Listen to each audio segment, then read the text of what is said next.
Butterfly Catcher Short Story by JameliaAlicia. I released my arms, and that's when I knew the power of letting go. I transcended and defined the air and tuned into a beautiful butterfly. The hind leg of my legs transformed into the colors that I can only perceive as similar and yet inhuman. My neck and head went through a process of transfiguration. A light behind my head directed me towards the north of the hemisphere. Forewing of the wing transformed into a cream pink crossed between butter yellow and blue. I didn't know where I was going, but I understood the price of the journey and the outrage of my sacrifice. Sacrifice that will only lead to more revelations of answers and secrets of my family. My family were all humans, except for me, who, on the day of my mother's death, paid the price by exchanging her life for a butterfly's life. Looking back on this, was this the best decision? Yes, because without these abilities, I wouldn't have understood myself and understood what it means to be a human-butterfly hybrid, a combination of both non-related species. I felt my wings take over with dominance, and lungs, thorax shrinking to a smaller size designed to make the wings a guardian of my vision. As a human hybrid, I saw my wings as a map to destinations and a guide for distance measurements between different insects across the world.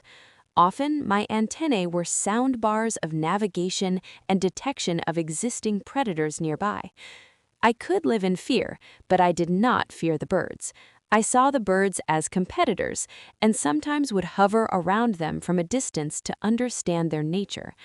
Birds were savages, said by me, and needed no one to help me recognize the insect world of kingdoms and territories. As I became a butterfly, I encountered the obstacles of being a human, and I found hope in knowing that my freedom was in exchange for forgiveness. Letting go means forgiving parts of yourself that you concealed from others. The tail of my wing winged a couple of times as an indication of a change of direction. As I approached the tropics, the deep blue sea was like a mix of fruit shoot and ice. The water had its own mix and combination and reflected the creamy blue sky. As I flew towards a kapok tree that is only found in rainforests, I rested by a tree trunk, hovering my wings between the holes of the kapok tree and sipping water by the waterfall near the tree. This is what freedom feels like. Freedom is like escapism and finding comfort in natural landscapes. Nothing could compare to the tropics, as I was surrounded by a variety of insects, such as Goliath and Titan beetles.